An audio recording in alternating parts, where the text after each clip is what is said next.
Assalamualaikum warahmatullahi wabarakatuh. Kembali lagi di channel YouTube saya. Di video kali ini kita akan membahas mengenai sebelum kita lanjut, kalian jangan lupa like video ini dan subscribe buat kalian yang belum subscribe, karena subscribe itu sebagian dari iman. Jadi kali ini kita akan lanjutkan pembahasan kita yang kemarin ya teman-teman. Kita bicarakan sekarang adalah cara merumuskan latar belakang. Latar belakang itu biasanya kita temukan pada penulisan makalah, skripsi, dan karya tulis ilmiah yang lain. Nah, jadi berdasarkan pengalaman, beberapa teman-teman saya itu masih kesulitan untuk membuat latar belakang karena mereka tidak tahu apa yang harus mereka tulis di latar belakang.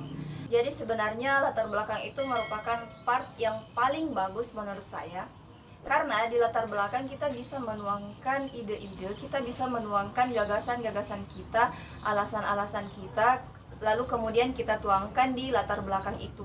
Jadi intinya latar belakang itu merupakan alasan utama mengapa kita mengangkat suatu judul. Dalam merumuskan latar belakang itu ada hal-hal yang perlu kita perhatikan. Yang pertama adalah polanya.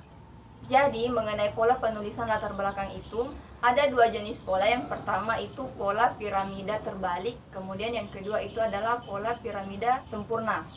Maksudnya apa? Kalau kita gunakan pola piramida sempurna, itu artinya kita mengurai sebuah masalah, kita menguraikan alasan kita dari khusus ke umum. Kemudian kalau kita menggunakan piramida terbalik, berarti kita menguraikan alasan kita dari umum ke khusus. Seperti itu. Nah, untuk kebanyakan orang biasanya menggunakan pola piramida terbalik ya. Karena kalau kita pakai pola piramida terbalik itu sepertinya lebih mudah untuk merangkaikan kalimat per kalimat. Oke, selanjutnya yang perlu teman-teman perhatikan adalah isi dari latar belakang tersebut. Dalam penyusunan latar belakang itu minimal mengandung 3 bagian atau 3 pokok bahasan. Pokok bahasan yang pertama adalah kondisi ideal. Kondisi ideal itu maksudnya dari judul yang ingin kalian angkat, yang ingin kalian bahas di karya tulis ilmiah kalian itu, kira-kira kondisi yang seperti apa yang diharapkan, kondisi yang seharusnya terjadi. Contohnya, kalian membahas mengenai urgensi pendidikan. Artinya teman-teman bisa jelaskan mengenai pendidikan yang seharusnya. Contoh, pendidikan merupakan wadah untuk menambah ilmu. Pendidikan merupakan sebuah wadah untuk memanusiakan manusia. Proses pendidikan seharusnya mampu membawa generasi yang bermartabat. Yang kedua, pokok bahasan yang kedua adalah gambaran mengenai kenyataan yang terjadi. Nah, di bagian kedua ini teman-teman harus gambarkan kondisi nyata yang terjadi. Contoh, namun pada kenyataannya pendidikan yang terjadi saat ini belum memenuhi standar yang ingin dicapai. Jadi di bagian kedua ini teman-teman harus menggambarkan ketidaksesuaian antara kondisi ideal dan kondisi yang terjadi. Yang terakhir yaitu pokok bahasan yang ketiga. Di pokok bahasan ketiga ini teman-teman harus sampaikan terobosan atau solusi yang kalian tawarkan. Di bagian ketiga ini teman-teman silahkan sampaikan alasan-alasan inti kalian, sampaikan terobosan-terobosan yang ingin kalian tawarkan kepada permasalahan yang tadi terjadi. Kan maksudnya permasalahan antara kondisi ideal dan kondisi yang nyata.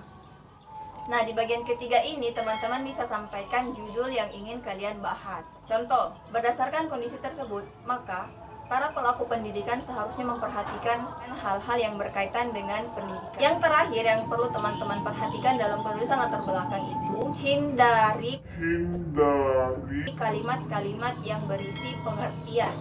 Contohnya seperti ini.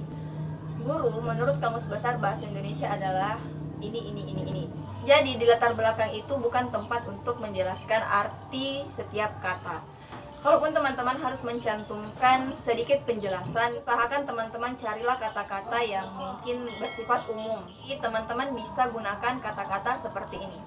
Guru pada hakikatnya adalah sosok yang menentukan baik buruknya peserta didik. Oke, jadi inti dari pembahasan kita tadi itu ada 3. Yang pertama, dalam menulis latar belakang itu teman-teman harus perhatikan polanya. Polanya ada 2, yang pertama piramida sempurna, yang kedua piramida terbalik. Nah, yang kedua, isi dari latar belakang tersebut. Isinya ada 3, yang pertama kondisi ideal, yang kedua kenyataan, dan yang ketiga solusi yang kalian tawarkan. Kemudian yang terakhir itu adalah hindari kalimat-kalimat yang berisi pengertian. Nah, yang paling terakhir teman-teman, kalian juga harus perhatikan di latar belakang itu seminimal mungkin kalian tidak menggunakan teori. Jadi di latar belakang itu bukan tempat untuk berteori, tapi tempat untuk menyampaikan gagasan-gagasan kita sendiri, seperti itu. Oke, kita sudah membahas mengenai penulisan latar belakang. Mudah-mudahan teman-teman paham ya. Kalau kalian belum paham, kalian bisa masukkan di kolom komentar bagian mana yang tidak kalian pahami. Nanti kita bisa bahas lebih lanjut.